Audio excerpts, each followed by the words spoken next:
Le compte à rebours est lancé. La mobilisation massive doit se poursuivre d'ici le 20 juillet.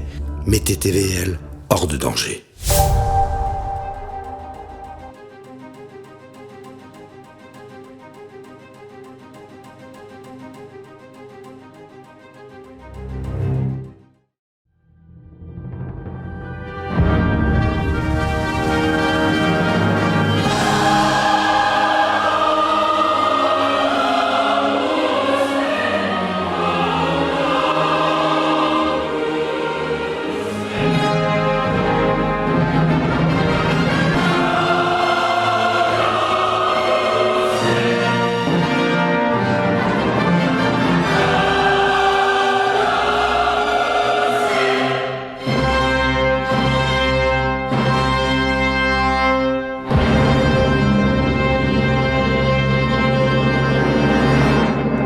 Bonjour chers amis téléspectateurs, très heureux de vous retrouver pour une nouvelle édition de Terre de Mission, l'émission religieuse de TV Liberté, la dernière émission de l'année scolaire ou universitaire comme vous voudrez.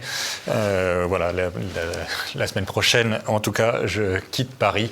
Mais au programme de cette dernière émission, donc deux séquences. La première avec Philippe Maxence, le directeur de l'Homme Nouveau, qui nous présentera l'une des dernières éditions de l'Homme Nouveau, un plaidoyer pour une propriété anticapitaliste du grand écrivain britannique Chesterton.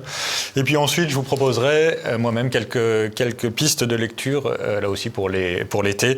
Voilà, j'ai quelques livres à vous conseiller.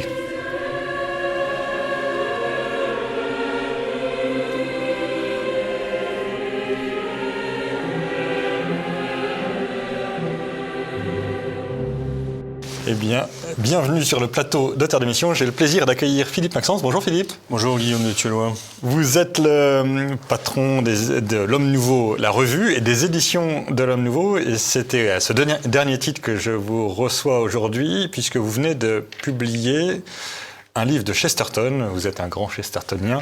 Un livre de Chesterton qui s'intitule « Plaidoyer pour une propriété anticapitaliste ».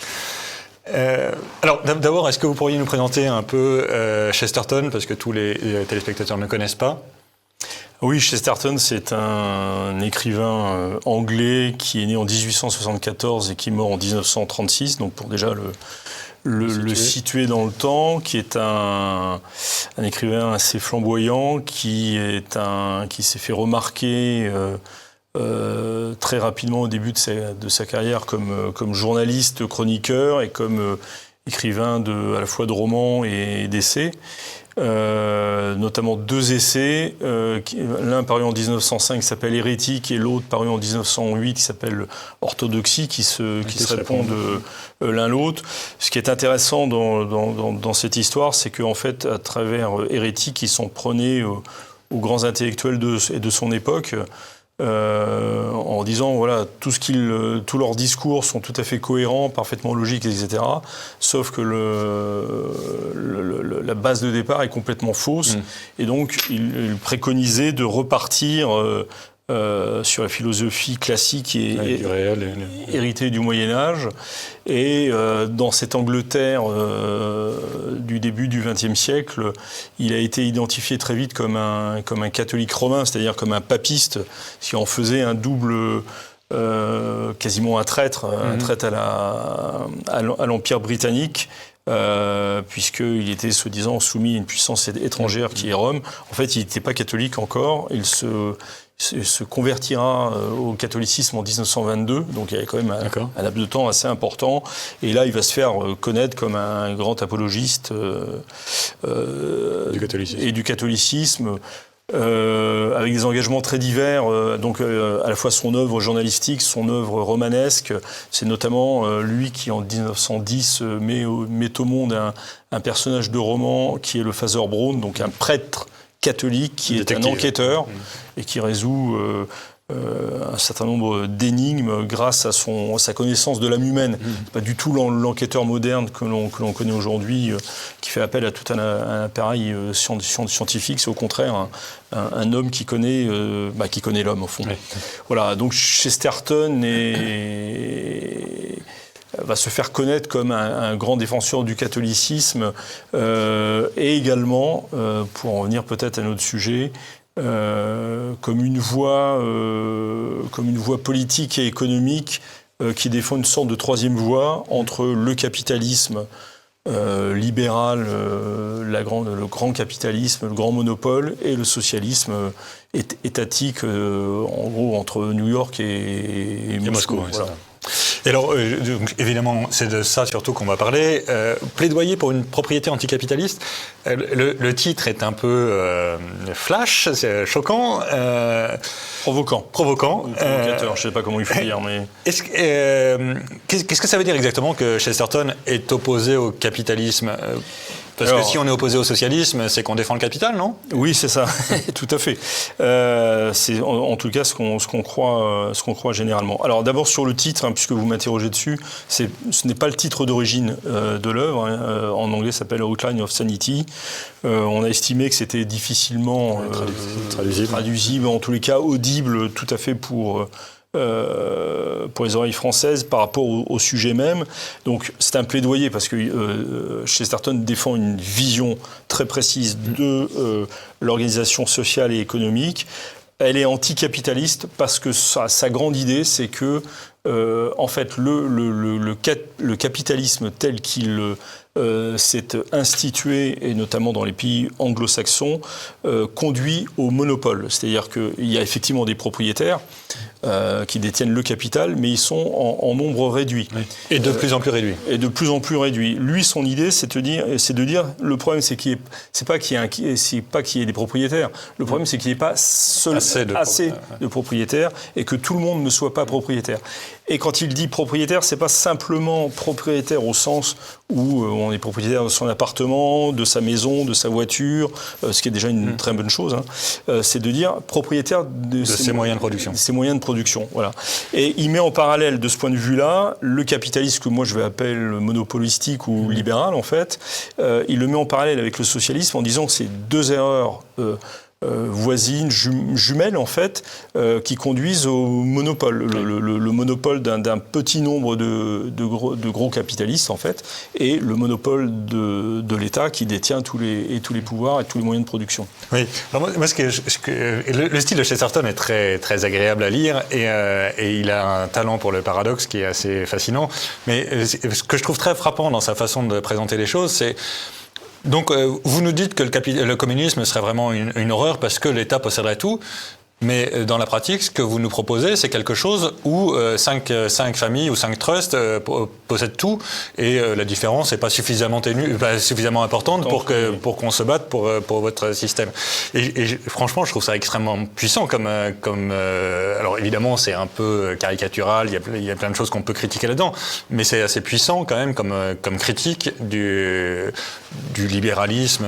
Je pense d'ailleurs que ce serait plus logique d'appeler ça libéralisme au sens idéologique du mot. Enfin, oui, c'est plutôt ça, effectivement. C'est plutôt le libéralisme économique qu'il vise, mais avec la concentration, en tous les cas... Du capital entre... du capital. Et effectivement, il essaye de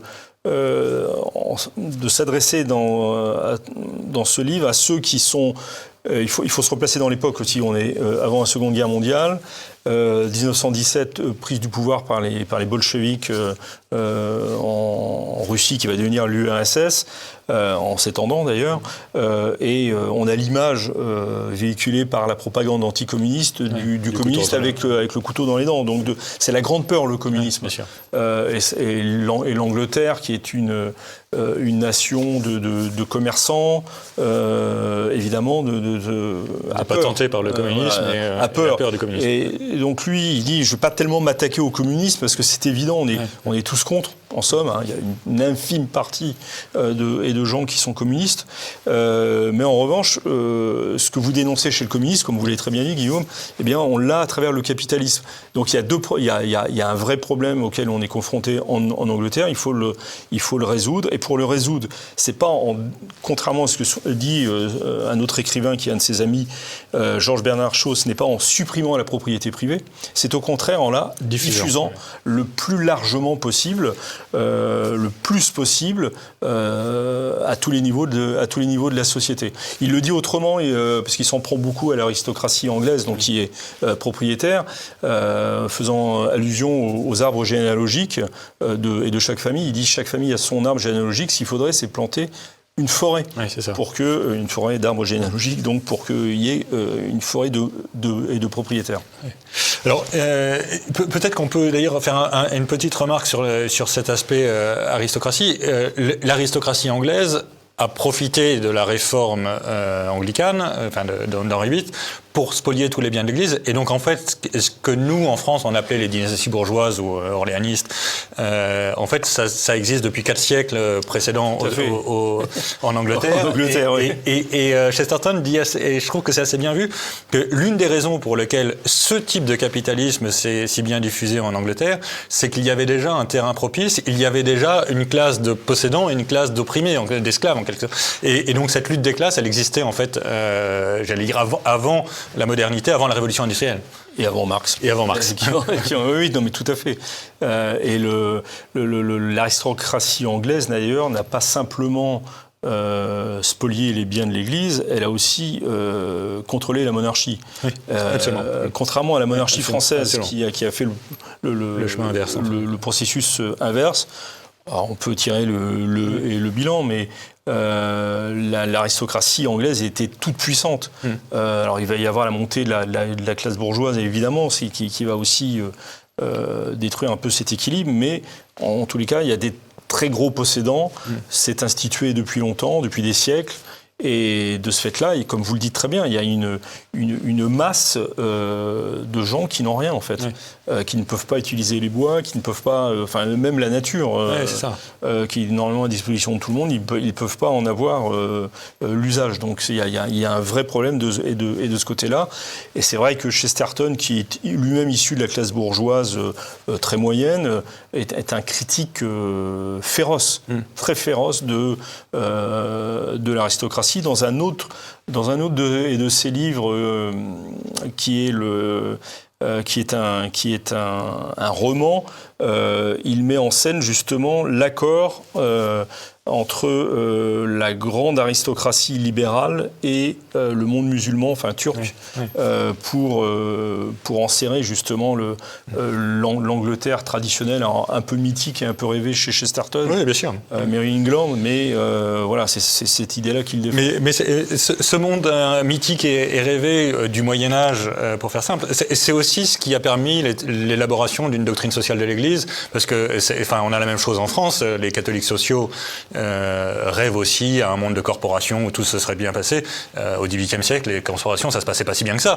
Mais il n'empêche que c'est vrai que c'est plus, il n'empêche que c'est quand même plus sain d'avoir un accord entre les patrons et les ouvriers et qu'ensemble ils possèdent leur outil de production, plutôt que d'avoir cette espèce de guerre de tous contre tous qui est le propre de la modernité, qui est au cœur même du message politique de la modernité. Absolument. Ça tout à fait. Sur la doctrine sociale de l'Église, dans un autre livre qu'on a édité de chez Chesterton, l'Église catholique et la conversion, il a ce mot où il dit que dans sa jeunesse, il a été tenté par le socialisme, et puis ils ont entendu un vieux monsieur lointain qui émettait des idées qui les a un peu interrogés, lui et ses amis. Et ce vieux monsieur, c'était Léon XIII, qui venait de publier l'encyclique sociale Rerum et Novarum. Ils se sont dit, mais ce vieux monsieur, en fait, a l'air d'être complètement déconnecté de la réalité, parce qu'il est sur le trône à Rome, il dirige une vieille institution réactionnaire et poussiéreuse. Réactionnaire et poussiéreuse, et pourtant ce qu'il exprime mieux que ce que nous exprimons, c'est le problème qu'il faut régler. Il en donne les clés. Il en donne les clés et les moyens d'en sortir. Et c'était l'analyse, effectivement, Rerum Novarum, c'est l'analyse assez bien vue des ravages de la révolution industrielle, mais mise en rapport, ce qu'on oublie un peu trop souvent, avec les ravages précédents de la révolution de 1789, bien sûr. Révolution politique suivie de la révolution économique, et le deux faisant le monde dans lequel nous sommes. La doctrine sociale de l'Église doit s'intégrer dans une doctrine morale tout court qui est... il y a un ordre, en fait. Il y a un ordre. Et donc, on fête cette année le centenaire de l'encyclique sur les Christ rois. Si on n'a pas d'abord ça, on ne peut pas avoir de défense de la monarchie qui tienne, on ne peut pas avoir derrière une défense de la corporation, on peut pas... Tout le reste s'effondre, en fait. Alors, on peut, mais c'est aussi poussiéreux que, pour le coup, que le fascisme, ça supporte pas très bien la modernité, pour le coup. Oui, ça, tout à fait. Ça se démode très vite. Ça se démode extrêmement vite. Et c'est pas forcément en phase avec avec les problèmes qui se posent au fil du temps. Si on n'a pas des principes qui donnent une armature. Oui. Une anthropologie et une théologie qui tiennent un peu la route, quoi. Absolument. Là, c'est d'ailleurs assez frappant dans ce plaidoyer pour une propriété anticapitaliste. À plusieurs reprises, on sent que la critique, alors qu'il l'aborde jamais comme ça, mais que la critique principale qui porte contre Ford en particulier, qui est une de ses têtes de turc manifestement, c'est qu'il ne comprend rien aux gens qui l'emploient. Il pense que ces gens sont nés pour être tournevis et mettre une roue sur une voiture. Et alors il y a Ford évidemment qui est le grand homme de l'époque, mais on pourrait trouver des exemples beaucoup plus récents en fait.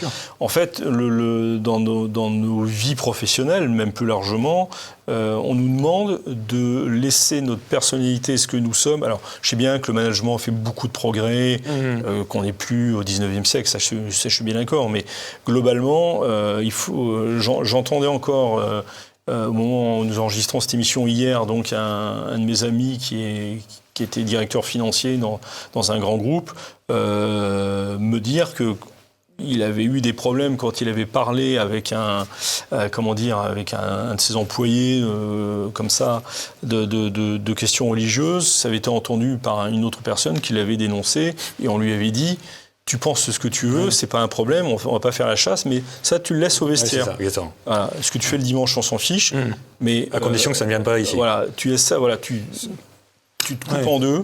Sauf que c'est de la schizophrénie pure et simple. C'est de la schizophrénie pure et simple, et je suis pas sûr même que ce soit très efficace en termes de management tout court. De management, d'efficacité professionnelle, etc. Merci beaucoup, cher Philippe. Donc, Gilbert Chesterton, plaidoyer pour une propriété anticapitaliste. Chers amis téléspectateurs, franchement, ça vaut la peine. C'est donc paru aux éditions de l'Homme Nouveau. Ça coûte 14,50 € et ça fait 338 pages. Et franchement, c'est 338 pages de bonheur. Merci, Philippe. Merci beaucoup.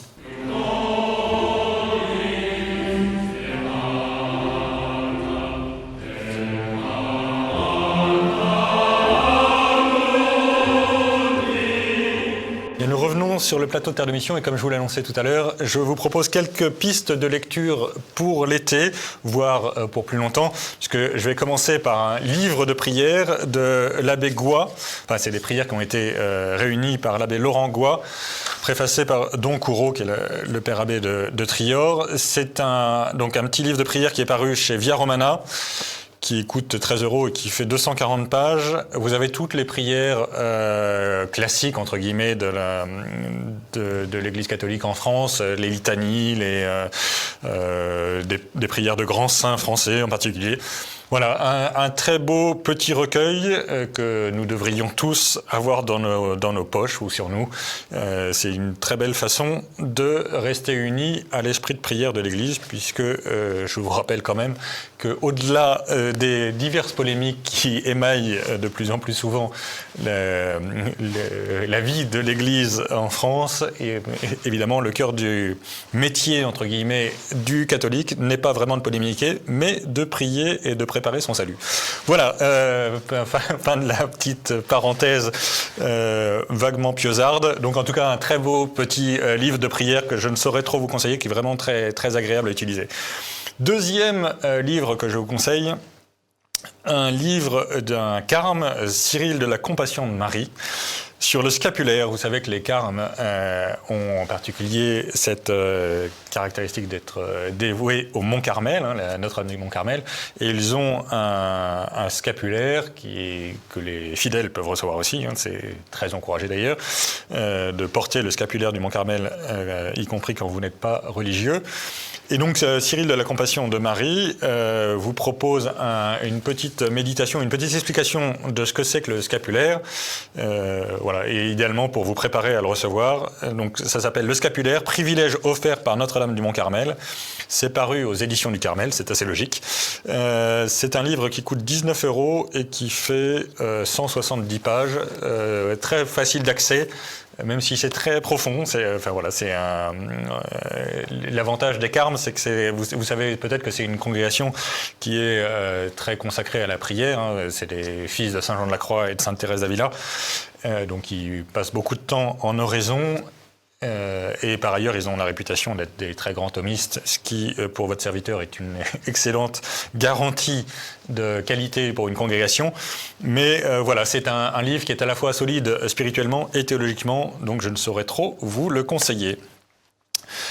Troisième livre d'Henri Guéon. Je ne sais pas si vous connaissez Henri Guéon, pas Guénon, j'ai bien dit Guéon, G-H-E-O-N, qui est un dramaturge français du début du XXe siècle, qui s'est converti au catholicisme en 1915 et qui a écrit un certain nombre notamment de pièces de théâtre. Là, les éditions Saint-Léger viennent de republier, je crois que ça avait déjà été publié, mais viennent de republier La rencontre Saint-Benoît-Sainte Scolastique, donc Saint-Benoît, le père du monachisme en Occident, et Sainte Scolastique, qui est un peu la mère des moniales d'Occident, même si c'est un peu moins connu que Saint-Benoît. Voilà, là aussi très très profond, c'est une langue sublime, c'est un grand auteur. Bien avant de se convertir, c'était un grand auteur, c'était un familier vous savez, de la NRF, la grande revue de Gallimard, et donc il était très lancé dans les milieux littéraires avant sa conversion, et il est resté après sa conversion un très grand littérateur. Et d'ailleurs, je crois qu'il est rentré en religion après sa conversion. Voilà, La rencontre Saint-Benoît-Sainte Scolastique, une très belle pièce. Oui, c'est pas très facile à jouer, mais c'est voilà, c'est une pièce de théâtre là aussi très profonde et très joliment écrite. Pardon, je dis joliment écrite, ça donne un côté un peu condescendant, mais c'est pas du tout ça. Je suis très admiratif de la langue de Guéon, mais voilà, je voulais simplement dire que c'était vraiment une grande langue, quoi, une belle œuvre littéraire. Et puis dernier ouvrage que je voulais vous conseiller, d'Anne Bernet, qu'on ne présente plus ici, j'imagine, qui vient de faire une impressionnante biographie de Saint Jérôme. Vous connaissez sûrement au moins de nom Saint Jérôme, vous savez que c'est un grand lettré de l'Antiquité latine qui a traduit la Bible du grec au latin. C'est l'auteur de la Vulgate, enfin c'est pas l'auteur, c'est le traducteur de la Vulgate, qui est la Bible qu'on utilise, enfin qui est encore une des grandes traductions disponibles pour nous. Vous savez qu'en gros, il y a la version grecque, c'est les Septante, la version hébraïque, c'est les Massorètes, et la version latine, c'est celle de Saint Jérôme, qui s'appelle la Vulgate, qui a remplacé une traduction beaucoup moins bien traduite, qui s'appelait la Vetus Latina. Mais donc la Vulgate est très, très solide du point de vue donc il a fait beaucoup d'efforts sur les manuscrits et tout ça, donc il a vraiment travaillé la traduction. Et par ailleurs, là aussi, c'est une langue sublime. Alors, évidemment, on est probablement moins bon en latin qu'en français, mais si vous avez déjà écouté de la psalmodie dans les monastères, la psalmodie latine, c'est des psaumes qui sont traduits par Saint Jérôme et qui sont extraordinairement mélodieux. Maurras parlait, quand il n'était pas encore catholique, il parlait de la poésie du bréviaire. C'est à Saint Jérôme en particulier qu'on doit cette poésie du bréviaire. Donc voilà, Saint Jérôme est un immense saint, un des grands pères de l'Église latine. On parle souvent des 4 pères de l'Église latine, des docteurs de l'Église latine. Il y a Saint Jérôme, il y a Saint Augustin, qui est probablement le plus grand, Saint Ambroise, et le 4e, ça doit être Saint Léon ou Saint Grégoire, je ne sais plus, mais donc un pape. Voilà, en tout cas, Anne Bernet vient de nous proposer et de nous offrir une magnifique biographie de Saint Jérôme. Vous savez que Saint Jérôme disait ignorer les Écritures, c'est ignorer le Christ. C'est peut-être un peu gonflé quand même, j'allais ajouter que ignorer la biographie d'Anne Bernet de Saint Jérôme, c'est ignorer tout de Saint Jérôme, c'est pas tout à fait vrai, mais ça vaut vraiment la peine de la lire. En tout cas, moi j'ai appris plein de choses dans cette biographie. Alors, je prétends pas du tout être un grand spécialiste de l'Antiquité latine, mais je pense que vous apprendrez, chers amis, beaucoup de choses en lisant cette biographie. Donc, qui fait 414 pages et coûte 27 € et qui est paru aux éditions Clovis. Voilà, pour résumer, mon livre de prière chez Via Romana, le scapulaire du frère Cyril de la Compassion de Marie aux éditions du Carmel, Henri Guéon, La rencontre Saint-Benoît Sainte-Scolastique aux éditions Saint-Léger, et Anne Bernet Saint-Jérôme aux éditions Clovis. Ainsi s'achève notre émission. Donc, comme je vous disais, moi je prends quelques semaines hors de Paris à partir de la semaine prochaine. Donc la semaine prochaine, je ne sais plus si Jean-Pierre Maujean fera une émission, mais en tout cas, nous nous retrouvons à la rentrée. Très bon été à tous, et d'ici là, que Dieu nous garde.